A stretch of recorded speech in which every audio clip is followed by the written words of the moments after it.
প্রসব বেদনায় সাত আসমান সাত জামিন তখন মায়েরই মাথায়। আমার সুন্দর মুখ দেখে মায়ের ডাকা যে যাই ভুলিয়া, ও আমার প্রাণের মা, মা গো মা, কোথায় গেলে মোর ছাড়িয়া? জনম দুঃখী ইয়াতিমাবি চাইলা কেহ ফিরিয়া। شريك له وأشهد أن محمدا عبده ورسوله الذي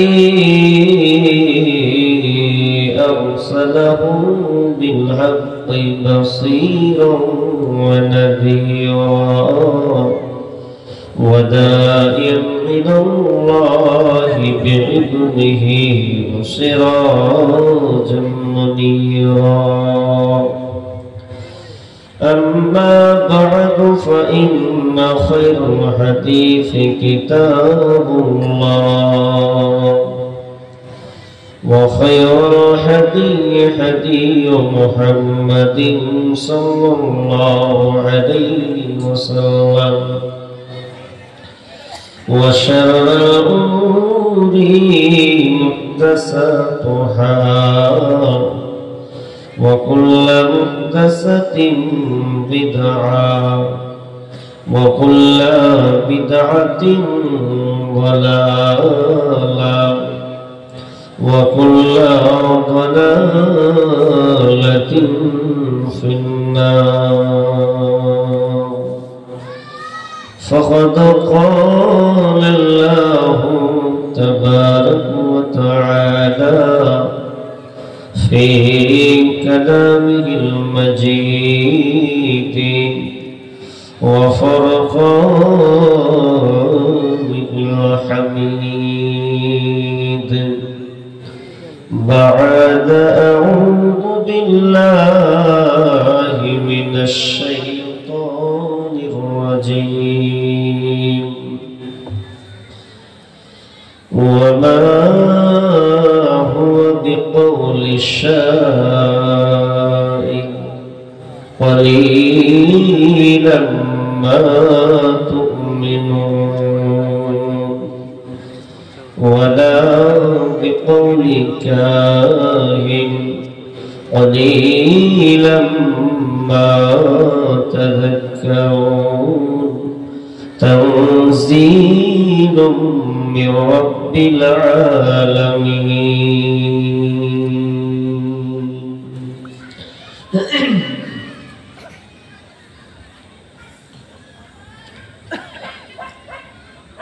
একলা জীবন একলা মরণ একলা চলতে কিসের ভয়? একলা জীবন একলা মরণ একলা থাকতে কিসের ভয়?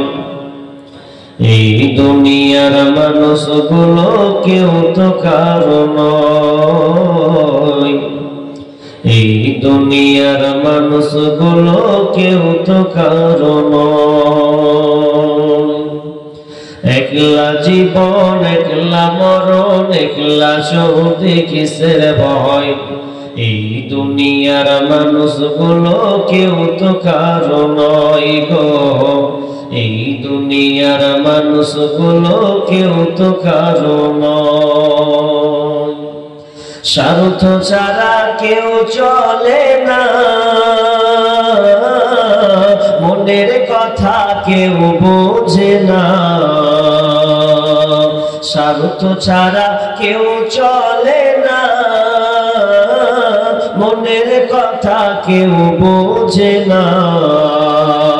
কারো দুঃখ দেখলে আবার করে দুঃখীর অভিনয়, কারো দুঃখ দেখলে আবার করে দুঃখীর অভিনয়। এই দুনিয়ার মানুষগুলো কেউ তো কারো নয়, এই দুনিয়ার মানুষগুলো কেউ তো কারো নয়। একলা জীবন একলা মরণ, একলা চলতে কিসের ভয়। এই দুনিয়ার মানুষগুলো কেউ তো কারো নয় গো, এই দুনিয়ার মানুষগুলো কেউ তো কারো নয়। যে বুঝবে তোমার মনের কথা, মুছে দেবে সকল ব্যথা। যে বুঝবে তোমার মনের কথা, মুছে দেবে সকল ব্যথা। সে আল্লাহর সাথে বলো কথা, থাকবে না কোনো ভয়। সে আল্লাহর সাথে বলো কথা, থাকবে না কোনো ভয়। এই দুনিয়ার মানুষগুলো কেউ তো কারো নয়, এই দুনিয়ার মানুষগুলো কেউ তো কারো নয়। প্রাণ পাখি তুমি ওরে আপন আপন বলিস যারে, ও প্রাণ পাখি তুমি ওরে আপন আপন বলিস যারে। মরার পরে রাখবে গোরে, ভুলে যাবে দুদিন পর। মরার পরে রাখবে গোরে, ভুলে যাবে দুদিন পর। এই দুনিয়ার মানুষগুলো কেউ তো কারো নয়, এই দুনিয়ার মানুষগুলো কেউ তো কারো নয়।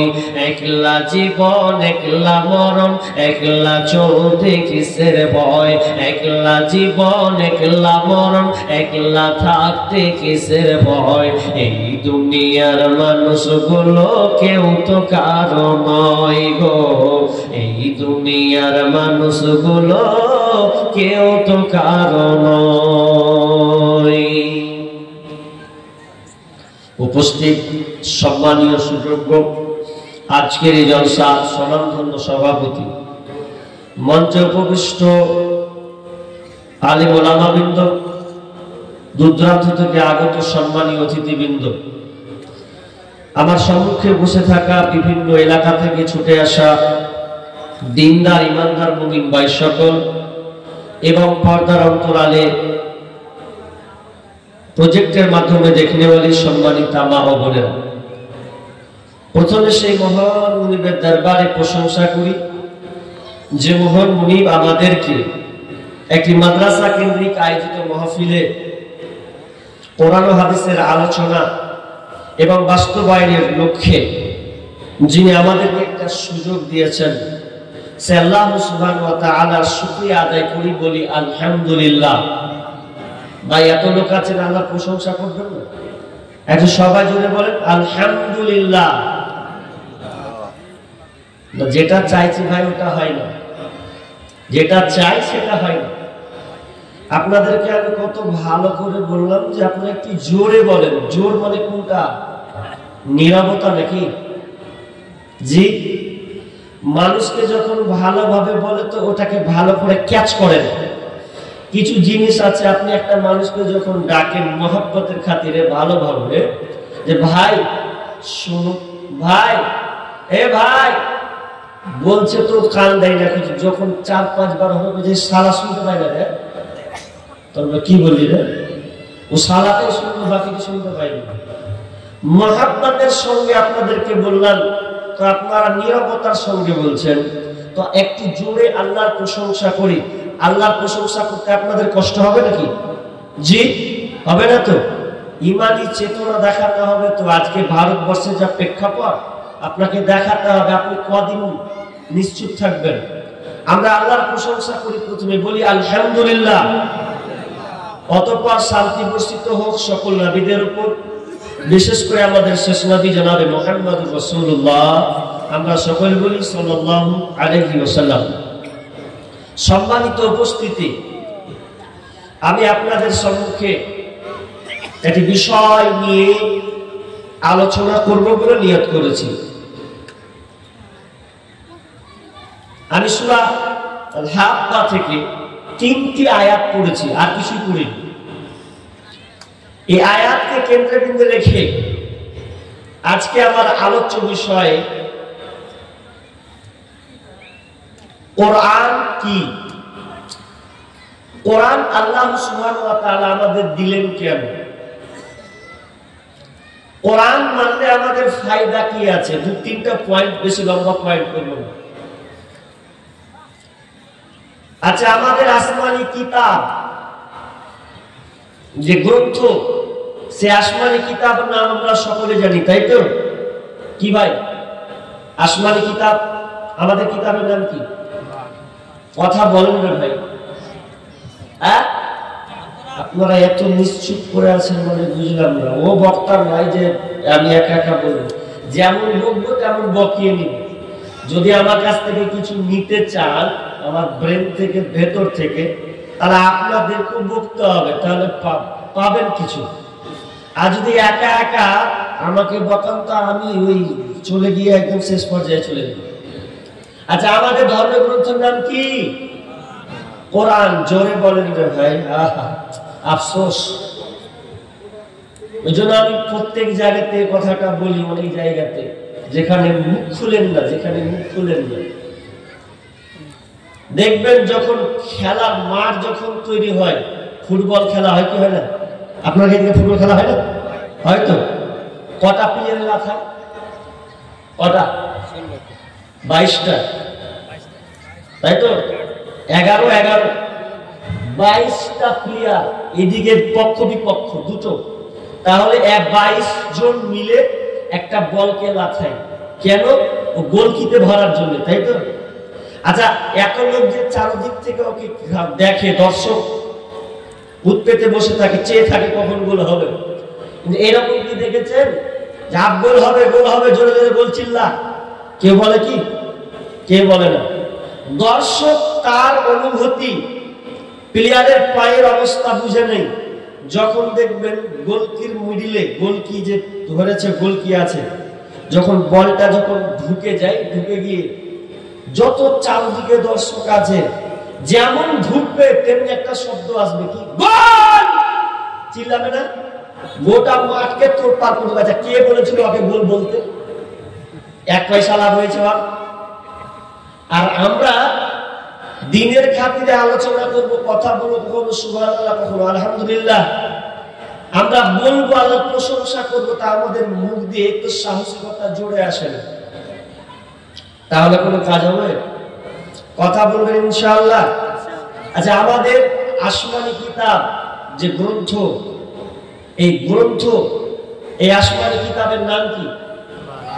আল কোরআন। জোরে বলেন, কি বললাম? আচ্ছা, বকছেন না তো, বকাবো তো ছাড়ুন, বলেন। আল কোরআনটা আল্লাহর বাণী না সৃষ্টি? আল্লাহর বাণী, সন্দেহ নেই তো? জি, কোরআন হচ্ছে আল্লাহর বাণী, সৃষ্টি নয়। এই কোরআন আল্লাহর বাণী আর সৃষ্টি একবার মুতাসিম বিল্লাহ, তিনি একজন রাজা, তার যুগে একটা গোলমাল সৃষ্টি হলো। 2 ধরনের আলেম, একদিকে আলেম বলছে এটা আল্লাহর সৃষ্টি, একদিকে গেল না এটা আল্লাহর বাণী। যারা আল্লাহর সৃষ্টি বলেছে তারা জানের ভয়ে, জানার পরেও তো বাদশা বলছে, সবাই বলছে আল্লাহর সৃষ্টি, আর তুই? ইমাম আহমদ বিন হাম্বল বলছে যে হতে পারে না, আল কোরআন কালামুল্লাহ লাইসা বিমাখলুকিন, এটা আল্লাহর কালাম, এটা সৃষ্টি নয়, এটা কোনো সৃষ্টি, কোনো বস্তু নয়। কিন্তু বাদশা বলছে না, বলতে হবে এটা আল্লাহর সৃষ্টি। আল কোরআন মাখলুকুন, কোরআন আল্লাহর সৃষ্টিটা বলতে হবে। ইমাম আহমদ বিন হাম্বল তিনি বলছেন না, এটা অসম্ভব, হতে পারে না। বাদশা বলছে ওকে পিটা। জেলে ভরে পিটে হাড়কে ভেঙে দেওয়া হলো, রক্তাক্ত করে দেওয়া হলো। একটা হাতিকে যেমন মারলে গেলে হাতি পড়ে যায়, এত তার উপরে নির্যাতন চালানো হলো।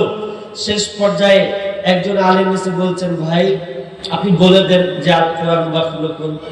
তো বলছে যে আমি যদি বলি কোরআন আল্লাহর সৃষ্টি, বাইরে আমার শ্রোতা আছে, ওরা আমার ফতোয়ার উপরে ডিপেন্ড করছে, আমি কি বলি ওটাই তারা ফতোয়া চালিয়ে দেবে কলমে, তাহলে কি হালাত হবে?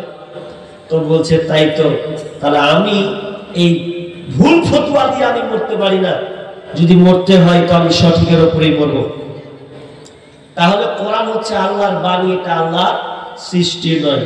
এবার চলেন, কোরআন আল্লাহর বাণী, কিন্তু এই কোরআন নিয়ে মক্কার কাফের মুশরিকরা সন্দেহ করছে। কি বলছে জানেন? বলছে এ নবী পাগলা নাকি রে, এত সুন্দর করে কবির মতন করে ছন্দ করে বলছে, আবার এত সুন্দর করে বানাতে পারছে, বিশাল ব্যাপার। আসলে মানুষ যখন ছন্দ পড়ে, কবিতা পড়ে, শুনতে ভালো লাগে না? লাগে না? মিলিয়ে মিলিয়ে পড়লে ভালো লাগে। আমি দু লাইন মিলাই ভালো লাগে কিনা? কত কবিতা মুখস্থ করলাম, এত মনে থাকে না। একটা বলি, শুধু বিঘে দই ছিল মোর হই, আজ সবই গেছে রেনে, বাবু কহিলেন বুঝেছই ওপেন, এ জমি লইব কিনে, কহিলাম আমি তুমি গোস্বামী, ভূমির অন্ত নাই, চেয়ে দেখো মোর আছে বড় জোর, মরিবার মতো ঠাই। মিলছে না? মিলছে তো। রবীন্দ্রনাথ ঠাকুর লিখছে 2 বিঘা জমি, তো মিলছে, কবিতা মিলন মিল। তো আল্লাহ রাসূল কিছু কিছু সূরা পড়ছে, তো ওরা হাই কাজ করছে যে এত মিলিয়ে পড়ছে কিভাবে রে বাবা? আবার আল্লাহ আবার কখন থেকে কবি হলো? জি, মিলিয়ে, আসলে মিলিয়ে। দেখেন, আর সূরা ফাতিহা কে কে জানেন? হাত তুলেন তো ভাই। সূরা ফাতিহা কত লোক জানেন? মাশাআল্লাহ, সবাই জানেন। তো সূরা ফাতিহা যখন আমরা পড়ি ভালো লাগে না? জবাব পড়ি তো আবার ভালো থাকে। মিলটা দেখেন, আলহামদুলিল্লাহি রাব্বিল আলামিন, আর রহমানির রহিম, মালিকি ইয়াউমিদ্দিন। যত আগে যাবেন মিলতে মিলতে চলে যাবে। মক্কার কাফের মুশরিকরা বলছে নবী মনে হয় কবি হয়ে গেছে, কবি বলে তিনি মিলিয়ে মিলিয়ে তাল মিলিয়ে তিনি পড়ছেন। আসলে কোরআনটা এমন এমন সূরা আছে মিলানো, আপনি আশ্চর্য হয়ে যাবেন। যেমন আছে ওয়াশ-শামসি ওয়া দুহাহা, ওয়াল কমারি ইযা তালাহা, ওয়ান নাহারি ইযা যাল্লাহা, ওয়াল লাইলি ইযা ইয়াগশাহা, সবই হা হা হা। এমন ভাবে আল্লাহ বানিয়েছেন, তারা বলছে নবী কবি হয়ে গেছে। তখন নবী আল্লাহ তাআলা বলে দিলেন, কি নবী আপনি তাদেরকে বলে দেন, ওয়ামা হুয়া বিকাউলিশ শাইর কলিলাম মা তুমিনুন। এগুলো কোনো কবির কথা নয়, এগুলো কোনো শিল্পীর কথা নয় যে তোমরা কিছু কথা মানবে আর কিছুকে ছেড়ে দেবে, এমনটা নয়। কোরআন পড়ছে তো কিছু কিছু ঘটনা চলে আসছে। কোরআনে ঘটনা আছে না? নাই? আছে না? চমকদার ইতিহাস, আদম থেকে নিয়ে নূহ থেকে নিয়ে নবীদের কাহিনী, মুসা আলাইহিস সালামের ঘটনা, এবং গভীর তথ্য ঘটনা আছে, আশ্চর্য ঘটনা। মক্কার কাফের মুশরিকরা বলছে নবী আবার কখন থেকে গল্প কখন থেকে গল্প হলো রে? এত সুন্দর করে গল্প বানিয়ে বানিয়ে বলছে। এই খ্যাপা মানুষ, মানে খ্যাপা টাইপের দিচ্ছে পাগলা মানুষ, এত সুন্দর করে আবার গল্প বলছে। আসলে গল্পটা মজাদার জিনিস। মানুষ যখন সামনে গল্প বলা হয়, আগেকার বাপ দাদুরা গল্প বলতো, এখন নাই। এখন তো মোবাইলে সব পাগলা। ছোট যখন থাকতাম মোবাইল হাতে ধরেনি, মোবাইল তো ধরেছি 16-17 বছরে। আচ্ছা, ছোটবেলাতে দাদু গল্প বলতো, এমন এমন গল্প, চমকদার গল্প শুনে জি ভরে যেত। তা কিছু আগে একটা গল্প বের হয়েছিল, ক্যাসেটে চলতো, গোটা আলফুল লাইলা, 1000 রাত। 1000 রাত মানে খুব চমকদার ঘটনা আছে। এক রাজা প্রতিদিন বিয়ে করবে, আজকে বিয়ে করবে তো সকাল 8টার সময় ওকে ফাঁসি দিয়ে দেবে, যাকে বিয়ে করুক। আচ্ছা বলেন তো, কোন মেয়েকে যদি বিয়ে করে আর ফাঁসি দিয়ে দেয়, আবার কেউ যদি বলে যে আমিও রাজাকে বিয়ে করবো, কেউ বিয়ে করবে? জি, আজকে বিয়ে করবে, কাল 8টার সময় ফাঁসি হবে, কিছু করার নেই। তো এক মেয়ে বলছে যে আমি রাজাকে বিয়ে করবো, দেখি আমাকে ফাঁসি দিতে পারে কিনা, বিয়ে করবো আমি, দেখি ফাঁসি দেয় কিনা। তো বলছে ফাঁসি দিবে, তো দেখা যাক, তুই আচ্ছা খেয়ে দিলে দেখি না কি হয়। এবার রাজাকে যখন বিয়ে করে নিলে সকালে যে ফাঁসি হবে তার রাতে একটা গল্প বলছে, রাজা মশাই আমার তো সকালে আমাকে ফাঁসি দিয়ে দিবেন যখন, তো আমার একটা শেষ গল্প আছে, গল্পটা শুনে। বলেন গল্প। ই যখন শুরু থেকে গল্প শুরু করছে, গল্প করতে করতে করতে করতে এমন জায়গায় দাঁড়াচ্ছেও, এমন জায়গাতে ইন্টারেস্টিং যে থামিয়েছে, তো রাজা বলছে কি আছে আর পরে বলবো না, পারলে ফাঁসি দাও সকাল 8টার সময়। বলছি না, যদি শোনার মন থাকে তো বাঁচিয়ে রাখো, তারপর দিন বলবো। রাজা বলছে তাহলে বাঁচিয়ে রাখতে হবে, ইন্টারেস্টিং গল্প আছে কেন, কিছু আছে। দ্বিতীয় দিন আবার শোনাচ্ছে 5 মিনিট, আবার এমন জায়গায় থামছে, তো এমন জায়গায় থামছে, তো কি হবে রে পরে খান, বলছে বলবো না, মানে তুলে দেন সকাল 8টার সময়।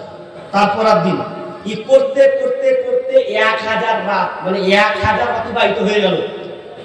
গল্পতে কি মজা আছে।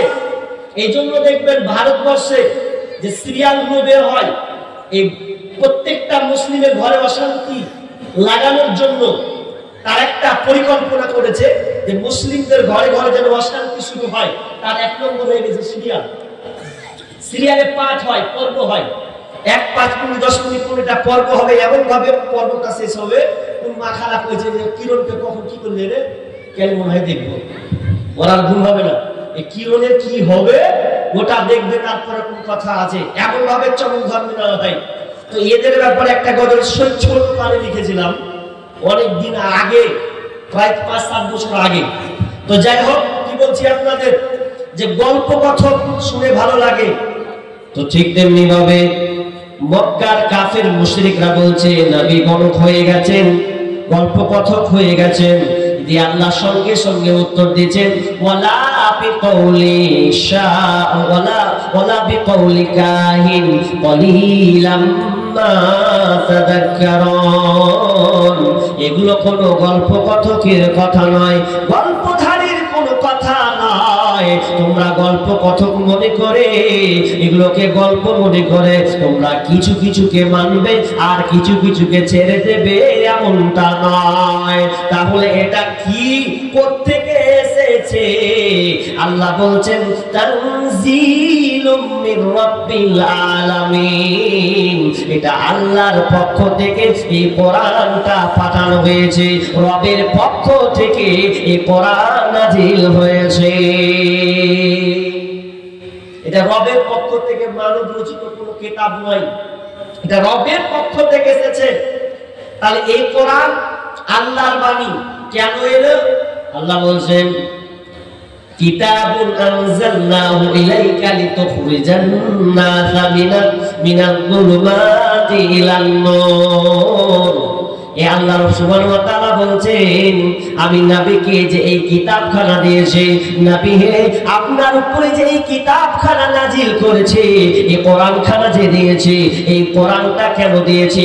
যাতে করে মানুষ অন্ধকার থেকে আলোর পথে যেন ফিরে আসতে পারে, তারা অন্ধকার রাস্তা থেকে আলোর রাস্তার দিকে যেন ফিরতে পারে, অর্থাৎ জান্নাতের রাস্তা, জাহান্নাম থেকে যেন মুক্তি পায়, খারাপ থেকে ভালোর দিকে যেন ফিরে আসে। এই জন্য আমি আল্লাহ এই কোরআনখানা নাজিল করেছি। সত্যি কোরআন যখন এলো, মানুষ তার ভুল বুঝতে পারলো, মানুষ তার ভাই বোনের তারতম্য করতে শিখেছে, মানুষ সমাজে চলতে শিখেছে। কেন? কোরআন যতক্ষণ আসেনি ততক্ষণ মানুষ নিজেকে ভাবতে পারেনি যে আমি কি করব, আমার কাজ কি, আমার শেষ পর্যায়ে আমার ঠিকানা কোথায় হবে, এগুলো মানুষ অতটা উপলব্ধি করেনি যতক্ষণ না কোরআন দিয়েছে। কেন? আল্লাহ রাসূল যখন নবী হননি, নবুয়াতি পাননি, এর আগে তিনি একটা ভেবেছেন যে মানুষকে কিভাবে ভালো পথে নিয়ে আসা যায়, এই জন্য একটা সংগঠন করেছিলেন। সেই সংগঠনের নাম হচ্ছে হিলফুল ফুদুল। এই সংগঠন কেন? যাতে মানুষের মতন মানুষ চলতে পারে, মানুষের মতন মানুষ যেন নিজেকে বুঝতে পারে। কিন্তু হলো না। শেষমেশ আল্লাহ রাসূল কি করলেন? মা খাদিজাকে বলছেন, খাদিজা এক কাজ করো। কোনো কাজ হলো না তো আমাকে কিছু খাবার দাও, ভালো লাগে না। রাতের সময় তিনি রাতে ঘুমিয়ে আছেন, এমন সময় কোরআন যখন অবতীর্ণ হয়নি তার আগের অবস্থা, এমন একটা পর্যায়ে চলে গেছে, যদি কোনো একটা বাড়িতে মেয়ে সন্তান জন্ম নিত তাহলে ওই মেয়েটার বেঁচে থাকার কোনো অধিকার ছিল না। কোনো মেয়ে যদি বাড়ি থেকে আপনার 2-3 কিলোমিটার যাওয়ার মতো যদি সে সাহস জোগাতো, এটা তার দ্বারা কোনো মতে সম্ভব হতো না। ইতিহাস বলছে কোনো মেয়ে যদি এখান থেকে 2-3 কিলোমিটার যদি হেঁটেছে তো 4 জন পুরুষ এসে মেয়েটাকে ধরেছে, মেয়েটার পেটকে চিড়ে দিয়েছে। কোনো মেয়ে যদি প্রেগনেন্ট হয়েছে, মেয়ের পেটটাকে চিড়ে দেখেছে মেয়ে পেটে ছেলে আছে না মেয়ে আছে, লটারি করে মেয়েটাকে মেরে দেওয়া হতো। কত জঘন্য! তার মানে জাহেলিয়াত অন্ধকারে একটা যুগ ছিল। মা খাদিজা রাদিয়াল্লাহু তাআলা আনহা যখন বাড়ি থেকে বের হয়ে গেলেন গভীর রাত 1টার সময়, তিনি বাড়ির পাশে একটা আওয়াজ পেলেন, যে আওয়াজটা খুবই খাতারনাক। বাচ্চা শিশু বাচ্চার কান্নার আওয়াজ। আল্লাহ রাসূল বললেন, খাদিজা ওই বাড়ির পাশে এত রাত 1টার সময় কে যেন কান্না করছে, কে কান্না করছে, কি তার কারণ একটু খোঁজ নিয়ে দেখো। খাদিজা যখন বাড়ি থেকে বের হলেন, বাড়ির পাশ দিয়ে দেখছে না রে রাত 1টার সময় আতর ঘরে ছেলে নয় মেয়ে কন্যা সন্তানের জন্ম হয়েছে। এই জন্য ওই মেয়ের বাপ ওই বাচ্চাটাকে গলা টিপে এখনই মেরে দিলাম। বিশ্বনবী তখন নবী হননি, খাদিজা এসে বলছেন, ও আমার স্বামী, আপনি যে আমাকে খোঁজ নিতে বললেন, কি হয়েছে শুনলেন? ওই বাড়িতে বাচ্চা আপনার ছেলে নয় শিশু কন্যার জন্ম হয়েছে, ওই জন্য মেয়ের বাপ গলা টিপে আতুর ঘরে তাকে মেরে দিল। তখন আরো চোখ দিয়ে পানি ঝরঝর করে বিশ্বনবী ঝরছে। এবার তিনি বলেন, খাদিজা দাও আমাকে কিছু খাবার দাও, আমি গাড়ি হিরাতে চলে যাব, আমি আল্লাহকে ডাকবো। এবার বুখারী আলাইহির রহমান তিনি বর্ণনা করছেন, তিনি বলছেন 1 দিন নয় 2 দিন নয় 1 মাস নয় 2 মাস নয়, টানা 6 মাস গাড়ি হিরাতে তিনি আল্লাহকে ডাকতে লাগলেন। আর ডাকার ফলে তিনি আল্লাহ সুবহানাহু ওয়া তাআলা তাকে কোরআন দান করলেন।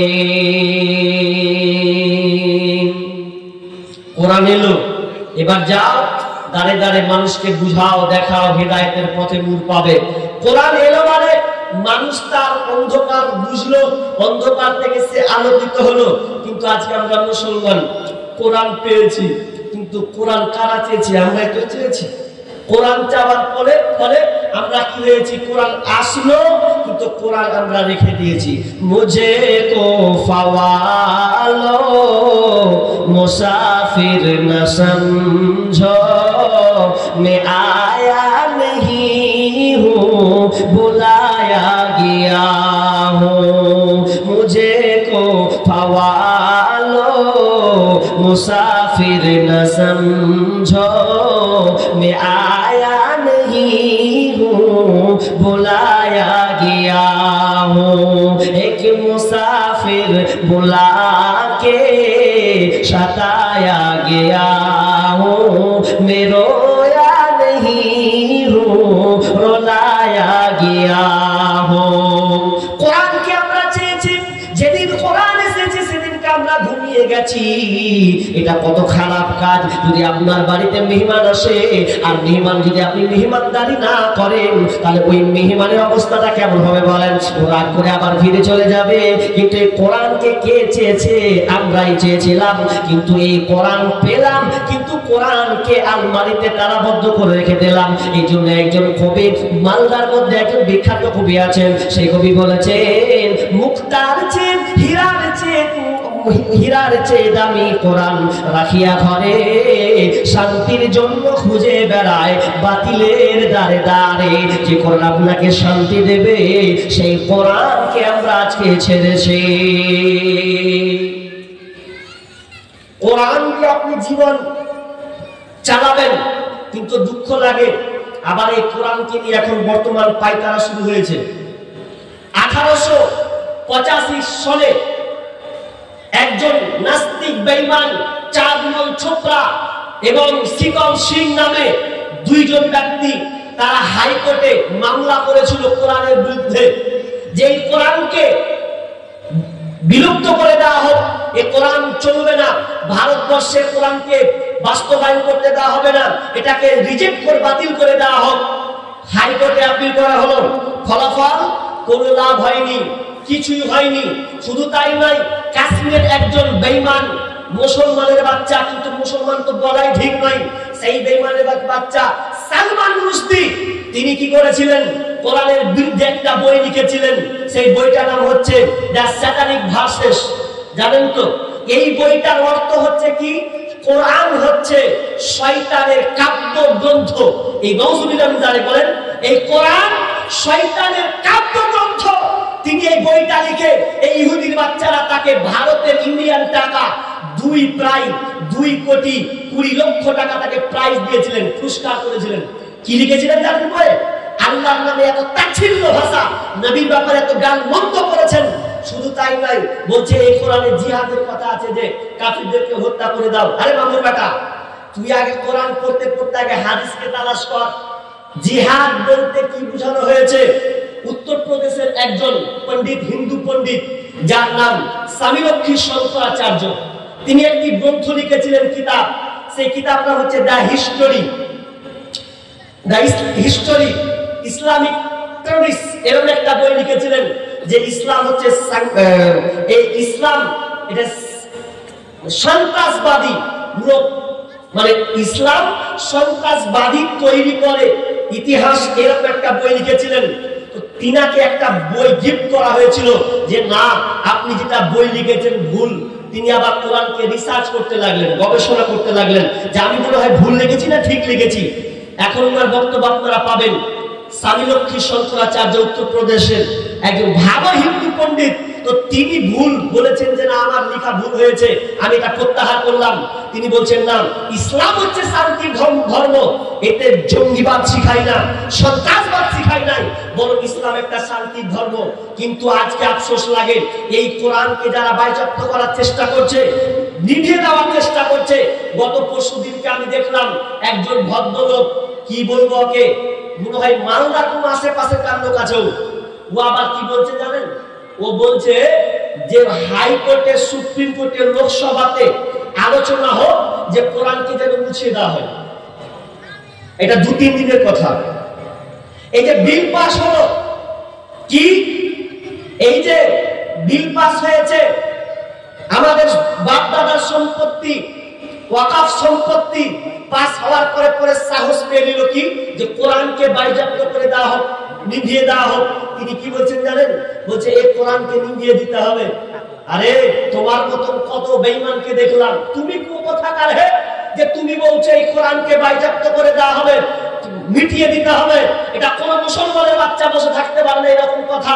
শুধু তাই নয়, আরেকটা কথা তাদের যোগ করেছে, বলছে যত জঙ্গিবাদ আছে, সন্ত্রাসবাদ আছে, এই জঙ্গিবাদের সন্ত্রাসবাদ গুলোকে ইনকাউন্টার করে মারতে হবে, ইনকাউন্টার করে মারতে হবে। একজন ফোনে বলছে যে হ্যাঁ, তুই ইনকাউন্টার করে মারবি তো কাকে? নাম্বার কোন সম্প্রদায়, কোন সেই দল, কোন সেই জাতি, কোন সেই সম্প্রদায় বল। ও বলছে ওটা বলা যাবে না। কেন? তোমার সাহস এতখানি বলতে পারলো, তো এইটুখানি বলতে পারবে না? বলছে ওটা ফোনে বলবো না। কাকে বলবো? বলছে ওটা সামনে ডাইরেক্ট আসলে বলবো। আরে তুমি মামুর বেটা সবই তো বলে দিছো। মুসলিমদেরকে টার্গেট করে বলা হচ্ছে যে ওদেরকে ইনকোয়ারি করে মারতে হবে, ইনকাউন্টার করে মারতে হবে, মানে একদম ধরে ধরে মারো। আচ্ছা, কোন মুসলমানের বরদাস্ত হবে? আমরা আজকে কোরআনকে ছেড়ে দিয়েছি। আরে পারলে কোরআনের ভুল বের করো না, দেখি না কোথায় কোরআনের ভুল আছে। তুমি কোথাকা? কানাডার একজন বিখ্যাত প্রফেসর, যার নাম হচ্ছে গ্যারি মিলার, নাম শুনেছেন? আপনি ইউটিউবে সার্চ দেন, ওনার বক্তব্য এখনো পাবেন।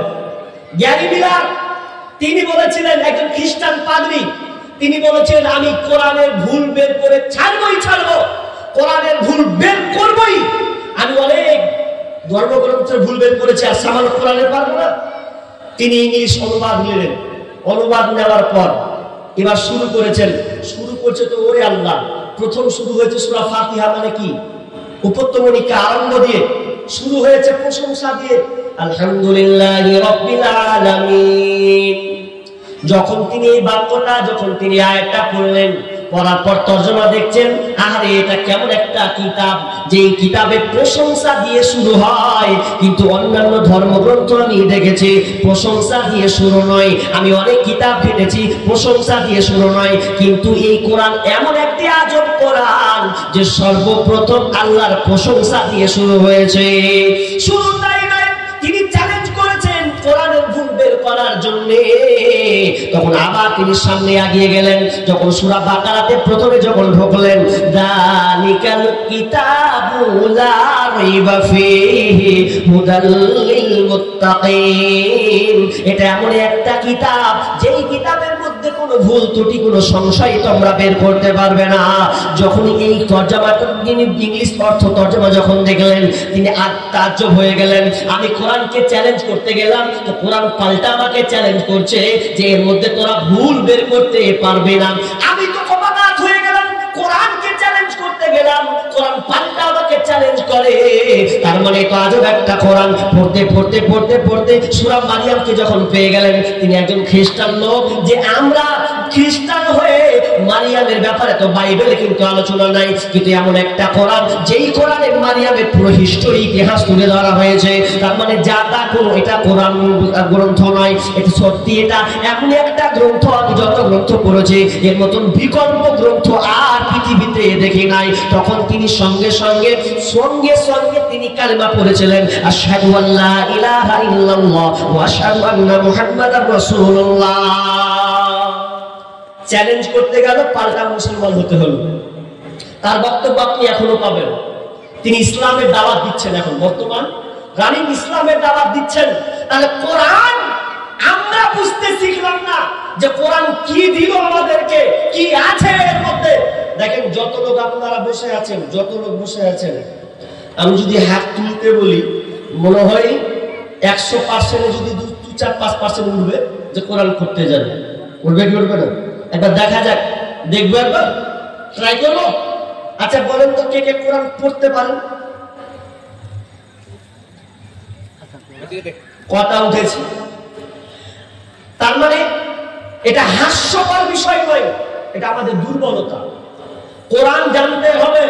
আর আপনার ছেলে মাস্টার করাচ্ছেন এজন্য আপনি খুব গর্বিত, আপনার ছেলে ইঞ্জিনিয়ার, আপনার ছেলে ডাক্তার, প্রফেসর, এজন্য আপনি খুব গর্বিত আমার ছেলে ইঞ্জিনিয়ার, এটা নিয়ে আপনার খুব গর্ব হয়। কিন্তু আপনার ছেলে যে কোরআন পড়তে পারে না, এই জন্য কি আপনার লজ্জা লাগে না? লজ্জা হয় না একবার যে আমার ছেলে মাস্টার হওয়ার পরেও, ডাক্তার হওয়ার পরেও, ইঞ্জিনিয়ার হওয়ার পরেও এটা কোরআন পড়তে পারে না? তো বলছে ওটা আরবি, যে ওটা আরবি তাই। আচ্ছা তোমার বেটা আবার ইংরেজি এরকম সুন্দর করে বলবে, কারণ ওটা আবার তোমার বেটার উপর ফরজ হয়ে গেছে না। আমি বলছি না ইংরেজি শিখবেন না, মাস্টার বানাবেন না, ডাক্তার বানাবেন না, এমন কথা আপনাকে বলিনি। তবে শোনেন, যারা গার্জেন আছেন, বিষ্ণু বলছেন মা নাহলা ওয়ালিদুন ওয়ালাদান মিন নাহলিন ফাআফদালা মিন আদাবিন হাসান। রাসূল সাল্লাল্লাহু আলাইহি ওয়াসাল্লাম কি বললেন? যারা গার্জেন তারা সন্তানকে পৃথিবীর যা কিছু দেখ না কেন, যত কিছু তাকে দেওয়া হোক না কেন, সবচাইতে শ্রেষ্ঠ জিনিস যদি সন্তানকে দেয় সেটা হচ্ছে সুশিক্ষা দেওয়া। সন্তানকে সুশিক্ষা দেওয়া হয়তো সবচাইতে মহামূল্যবান জিনিস এই বাপ মা দিয়ে গেল। কিন্তু বলেন সুশিক্ষা কোনটা? যাচাই বাছাই করেছেন কোনোদিন? জি না। সন্তানকে কোরআন শিখান, কোরআন দেন। আপনাকে ভয় করতে হবে না, তো দরকার নেই। কোরআন দিয়ে আপনি জীবন গড়ুন। আজকে আমরা কোরআনের ধারে কাছেও যাই না, আলমারিতে রেখে দিয়েছি। অথচ দেখেন আল্লাহ সুবহানাহু ওয়া তাআলা এর দায়িত্ব নিয়েছেন নিজেই।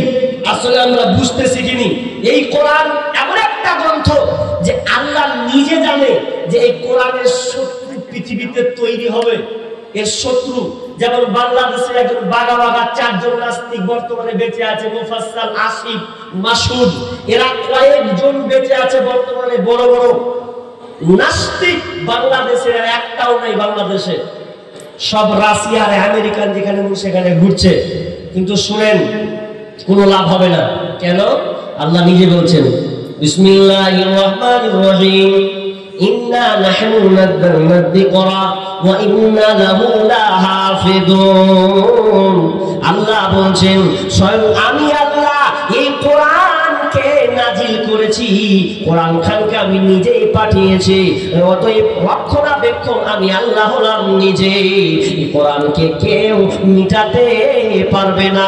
পৃথিবীর যত বিগত গেছে নেতা, বাদশা, মহারাজা, যত বড় মাস্তান যত সামনে আসবে, কারো হাত নাই যে কোরআনকে বিলুপ্ত করে দেবে, কোরআনকে তারা শেষ করে দেবে। এটা কোনোদিন সম্ভব নয়। 1999 সালে একটা তুস্কে ভূমিকম্প হয়েছিল। তো ভূমিকম্পটা মাত্র 29 সেকেন্ডের ভূমিকম্প। ভূমিকম্পটা হওয়ার কারণ কি ছিল?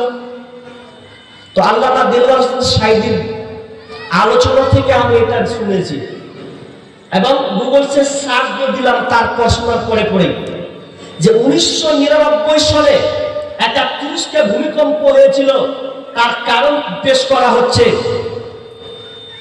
একজন সাক্ষাৎকার তিনি বলছেন যে ভূমিকম্পটা হওয়ার কারণ একজন 30 জন ক্যাপ্টেন, 30 জন ইসরায়েল বাহিনী আর অনেক লোক ভালো ভালো পণ্ডিত যারা তারা ওখানে আছেন। কি হবে বলছে আজকে নাইট ক্লাব, এই নাইট ক্লাব রাত্রে ড্যান্স হবে, আনন্দ হবে, মদ দিয়ে, নারী দিয়ে। একজন জেনারেল ক্যাপ্টেন, একজন জেনারেল বলছে ক্যাপ্টেন, গাই ক্যাপ্টেন শোনো কি বলছেন।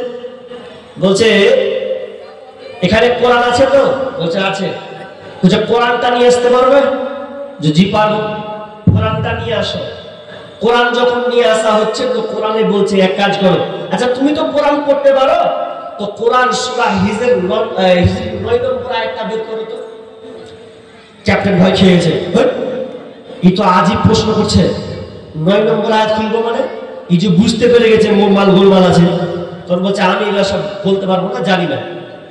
তখন ওই জেনারেল বলছে যে আমাকে দাও, আমি সূরা হিজরের 9 নম্বর আয়াতটা বের করলাম। বলছে কি পড়া আছে বলতে পারবে? তাও বলতে পারবো না। পড়ছে ইন্না নাহনু নাযালনা যিকরা ওয়া ইন্না লাহু লাহাফিজুন। কি অর্থ পারবে? বুঝে না, আপনি পড়েন। বলছে এই কোরআন নাকি রক্ষণাবেক্ষণ আল্লাহ নিজেই করবেন। আল্লাহ নিজে কোরআনের রক্ষণাবেক্ষণ আল্লাহ নিজে বানিয়ে পৃথিবীর বুকে পাঠিয়েছেন, নাজিল করেছেন, আর এই দায়িত্ব আল্লাহ স্বয়ং নিজে নিয়েছেন। তাহলে আমি আজকে আল্লাহকে চ্যালেঞ্জ করলাম, দেখি আল্লাহ কতখানি ক্ষমতা আছে যে আমি এই কোরআনের পাতাকে ছিঁড়বো, ছিঁড়ার পর ওই 9 নম্বর আয়াতটাকে ছিঁড়ে কুটি কুটি করে আমি এই যত মেয়ে আছে, এই মেয়েরা যারা ড্যান্স নাচছে, উলঙ্গ পোশাক পরে আছে, তাদের পায়ে আমি ছুঁড়ে দেব, দেখি আল্লাহ কি করতে পারে।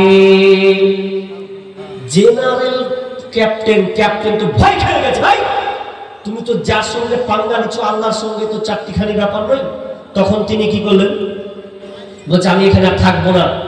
যখন তিনি ওই নাইট ক্লাব থেকে বের হচ্ছেন, বের হওয়ার পর পুরো আকাশ যেন নীল কালো বর্ণের হয়ে গেছে, অন্ধকার হয়ে গেছে। তিনি সাক্ষাৎকারে বলছেন এতটা অন্ধকার হয়ে গেল, আমি তো আশ্চর্য হয়ে গেলাম, আর ধ্বংস হলো কি হলো।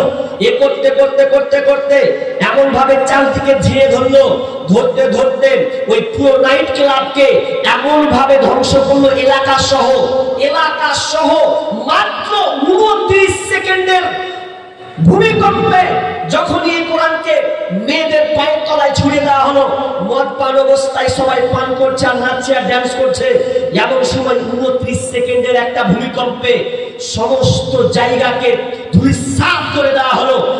50,000 লোককে একসঙ্গে নিয়ে নিলেন। 50,000 লোক সেদিনকে মারা গিয়েছিল একটা 29 সেকেন্ডের ভূমিকম্প। শুধু তাই নয়, এই ক্যাপ্টেন বলছেন সাক্ষাৎকারে, তিনি মিডিয়ার সামনে বলছেন যে এই ভূমিকম্পের ফলে কি হলো, 300 জন মেয়ে খালি জেনারত অবস্থায় ছিলেন, 300 জন মেয়ে জেনা উলঙ্গ অবস্থায় তাদের লাশ পাওয়া গেছে। কোরআনের সঙ্গে আপনি পাল্লা দিবেন? কোরআনে কি আছে কি নেই আজকে আমরা বর্তমান মুসলমান চিনলাম না।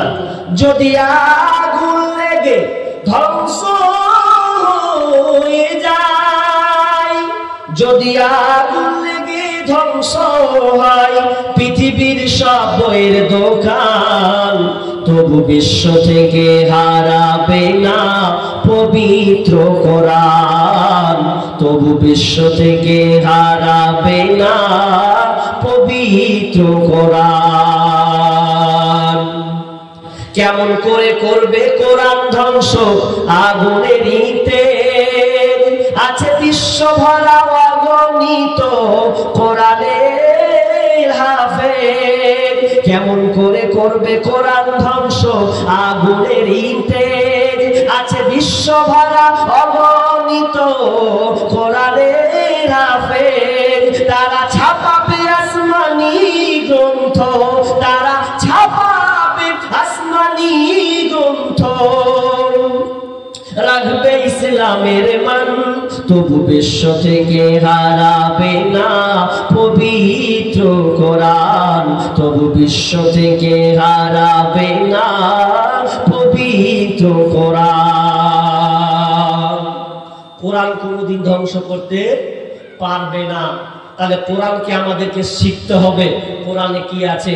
একজন ইংরেজ পয়সাওয়ালা লোক, কোটি টাকা, টাকার কোনো অভাব নেই, ডাক্তারকে দেখাচ্ছে ওর রোগ ভালো হয় না।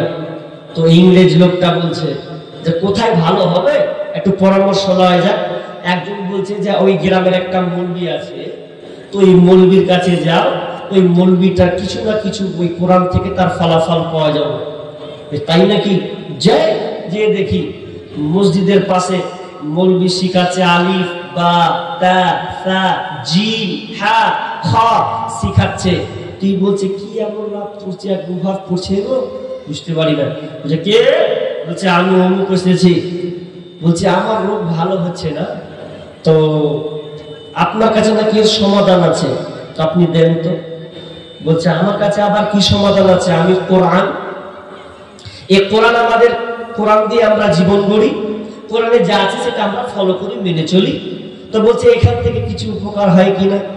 বলছে দেখো তুমি হচ্ছে ইংরেজ মানুষ, এটা হচ্ছে আরবি, তাই এক কাজ করা যায়, তোমাকে একটা ইংলিশ অনুবাদ দিচ্ছি, এই ইংলিশ অনুবাদ দিয়ে তোমার যে রোগ আছে এই রোগটা তুমি বের করো, পেয়ে যাবে, ইনশাআল্লাহ পেয়ে যাবে। ঠিক আছে তাই হলো। এই ইংরেজ ভদ্রলোক বাড়ি গিয়ে একদিন, দুই দিন, তিন দিন কোরআনের তরজমা দেখে, কিভাবে তার রোগটাকে বের করা যায়। কারণ সে কোটিপতি পয়সাওয়ালা, তার চোখে ঘুম নাই, টেনশন আর টেনশন। তখন বলছে এই রোগ কিভাবে ভালো হবে? তখন তিনি কোরআনকে প্রতিদিন সূরা বাকারায় চলে গেল, সূরা আল ইমরান চলে গেল, সূরা নিসা মাইদা চলে গেল, এ করতে করতে করতে করতে 29 পারা খতম করেছে, অনুবাদ দেখেছে। এরপর সে রোগ, নিজে রোগ ধরে পায় নাই। তখন তিনি রাগে জ্বালায় ওই মৌলবীর কাছে গিয়ে বলছে আপনি কেমন একখান কিতাব দিলেন যে কিতাবে আমার অসুখের রোগ আমি খুঁজে পাচ্ছি না। বলছে তুমি সব পড়ে নিয়েছো?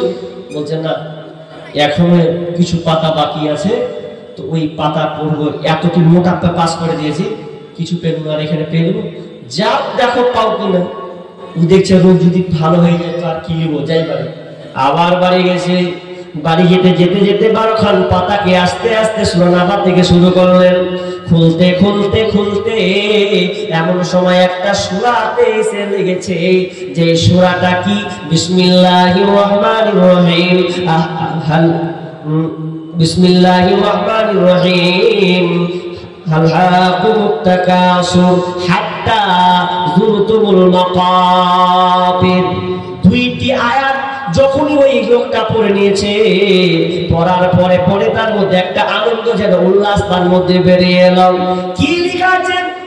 লেখা আছে আল্লাহ সুবহানাহু ওয়া তাআলা বলছেন আল্লাহুকুমুত তাকাসুর হাত্তা যুরতুমুল মাকাবির। যারা দুনিয়াতে প্রাচুর্যতার সঙ্গে লড়েছে, যারা ধন সম্পদের পিছে পড়ে আছে, এই দুনিয়ার মোহে যারা পড়ে আছে, আর কতক্ষণ পর্যন্ত যারা প্রাচুর্যতার লড়াইয়ের সঙ্গে আছে, সংগ্রামের সঙ্গে আছে, ওরা শান্তি পাবে না অতক্ষণ পর্যন্ত। হাত্তা যুরতুমুল মাকাবির, যতক্ষণ না তার পা কবরে গেছে, কবরে যতক্ষণ না ঢুকেছে, ও কোনোদিন শান্তি পাবে না। যখনই আয়াতটা পড়া সূরা তাকাসুরে যখনই ঢুকে যাবে, পিকার একটা চিৎকার শুরু করেছে। ইংরেজি লোকটা বলছে আমি পেয়ে গেছি, পেয়ে গেছি, পেয়ে গেছি। স্বামী ধরেছে বলছে, স্ত্রী ধরেছে বলছে স্বামী আমার কি আপনি পেলেন? বলছে আমি পেয়ে গেছি রে, পেয়ে গেছি, আমার রোগের ওষুধ পেয়ে গেছে। মেয়ে ধরেছে বলছে আব্বা আপনি আপনি কি পেলেন? বলছে আমার রোগের অসুখ পেয়েছে রে বেটি, আমি পেয়ে গেছি।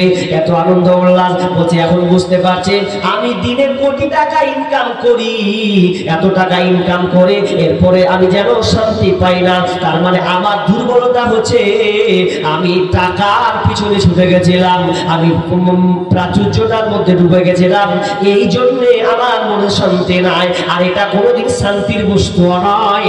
অতএব আমি আর এই বেলাইনের দিকে যাব না, তাহলে আমার টেনশন কমবে, আমি শান্তির আরামে ঘুমাতে পাবো। কোরআন সমাধান দিয়ে দিল, ইংরেজি লোকটার সমাধান পেয়ে গেল। তো আমরা মুসলমান, আমরা কি সমাধান পাবো? জি, কোরআন আমরা মানলে কি সমাধান? কোরআন মানি না বলে তো আমাদের সমাজে অশান্তি চলছে না। কোরআন পড়েন, আফসোস লাগে।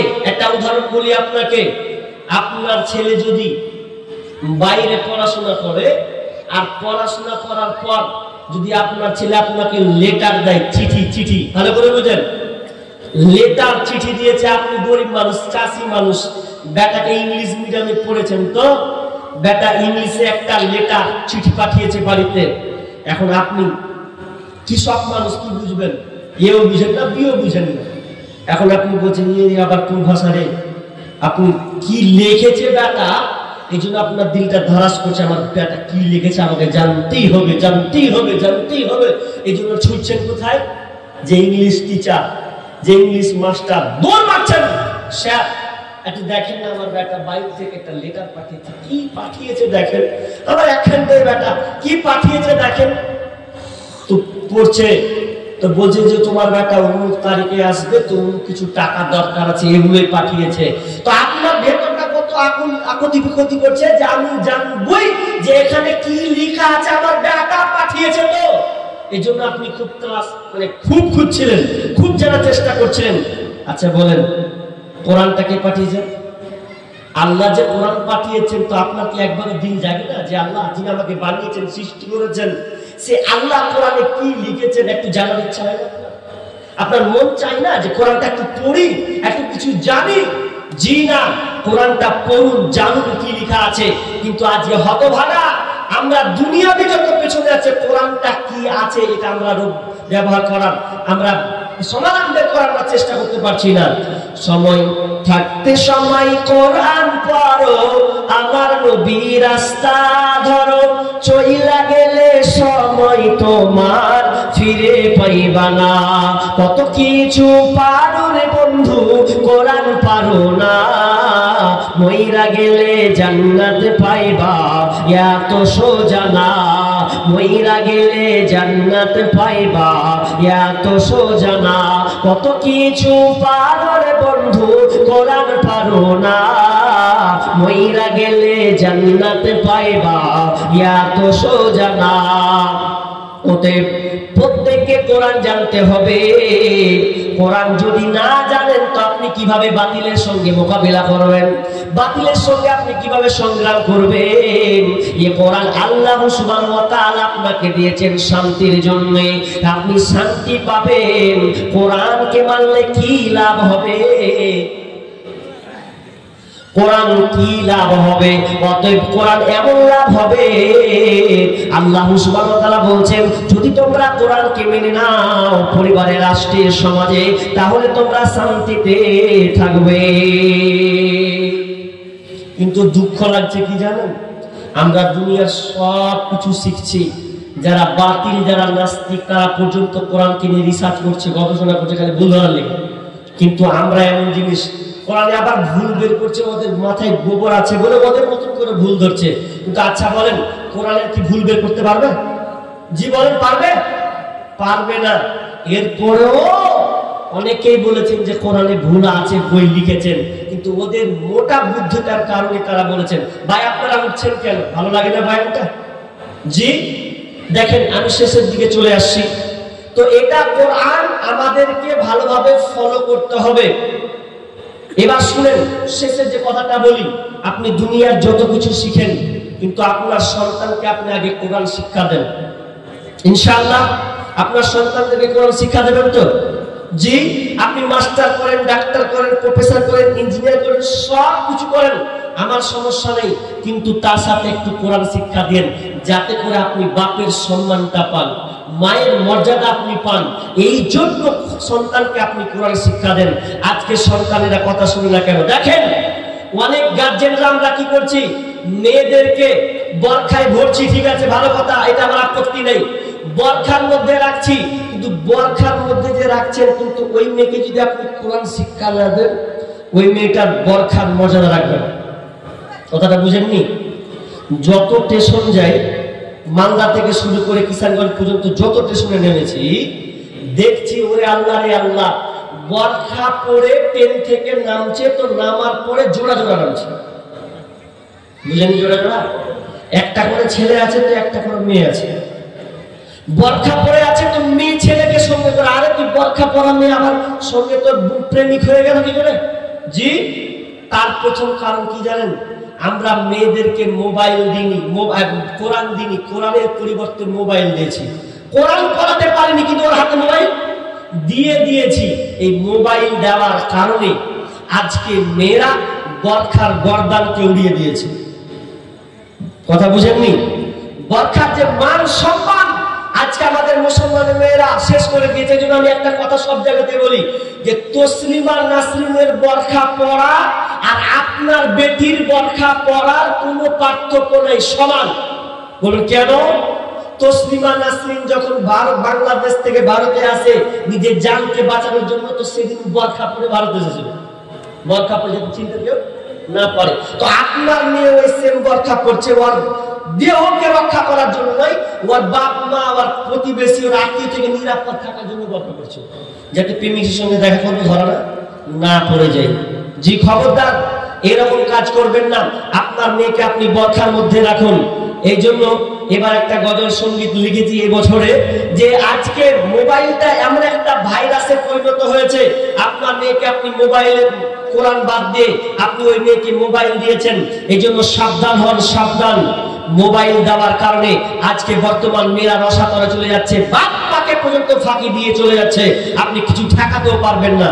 এই আবার কেমন যুগ আইলো রে, ঈমানকে খাইলো, এই আবার কেমন যুগ আইলো, যুবক যুবতীর মোবাইলে চলছে শুধু খেলা, এই আবার কেমন যুগ আইলো রে, ঈমানকে খাইলো, এই আবার কেমন যুগ আইলো, রং নাম্বারে ফোন করিল, রিসিভ করিল মেয়ে, প্রথম লগ্নে প্রেম কাহিনী উঠালো জমিয়ে, আর দ্বিতীয় লগ্নে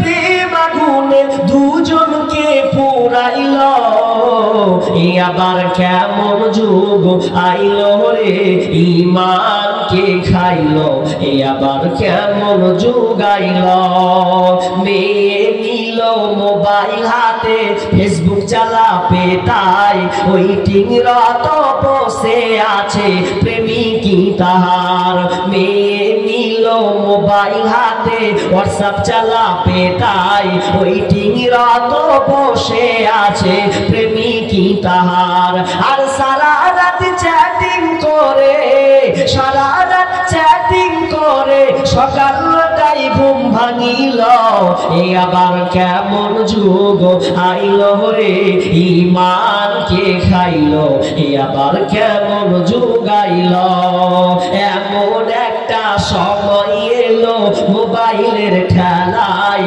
স্বামী ছেড়ে প্রেমিক ধরেছে 3 সন্তানের ওই মায়, এমন একটা সময় এলো মোবাইলের জ্বালায়, স্বামী ছেড়ে প্রেমিক ধরেছে 3 সন্তানের ওই মায়, আল্লাহ যা শরম বিক্রি করে, হায়া শরম বিক্রি করে, নতুন সংসার যে বাঁধিল, এই আবার কেমন যুগ আইলো রে, ঈমানকে খাইলো, এই আবার কেমন যুগ আইলো না।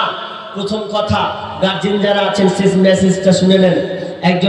একজন লেখক একটা ফেসবুকে পোস্ট করেছিলেন কয়েক মাস আগে, তার পোস্টটা আমি ক্যাচ করে ধরেছি।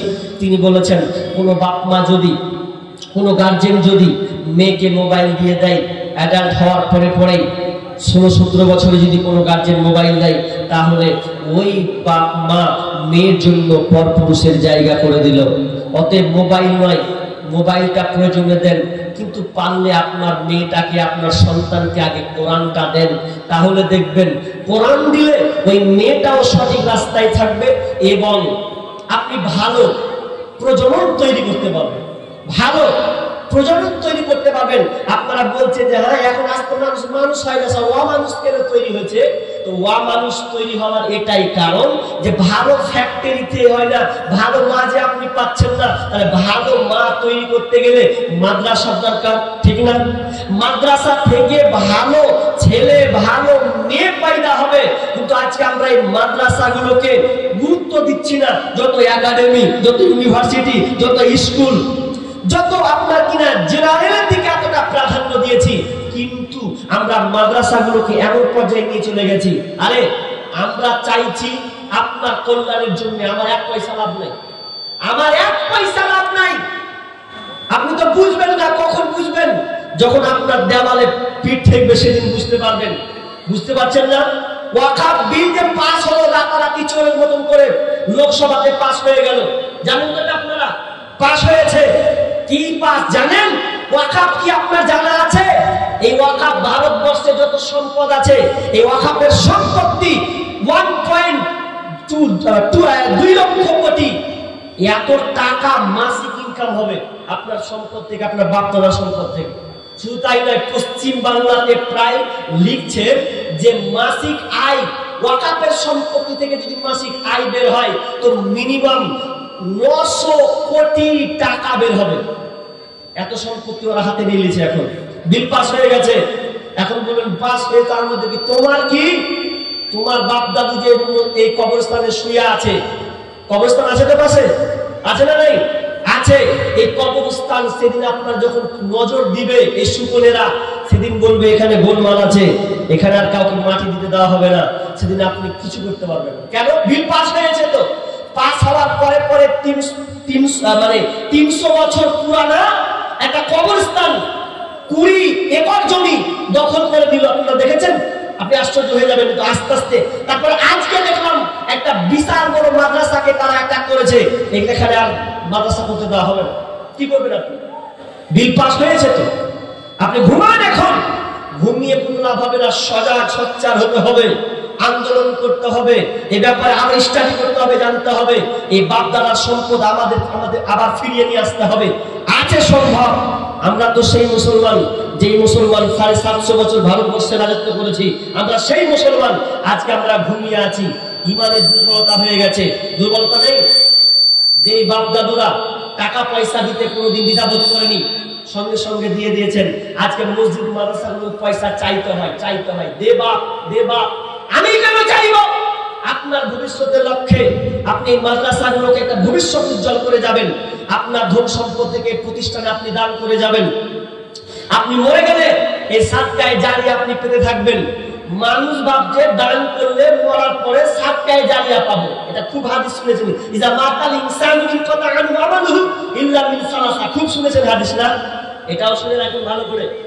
যাদের ধন সম্পদ আছে, টাকা পয়সা আছে, খুব বাহাদুরি করছেন, কিছু দিয়ে গেলেন না, মরে গেলেন তো যে বলছেন মরে গেলাম, বেটারা সব খাবে, মুখে পুড়ে খাবে।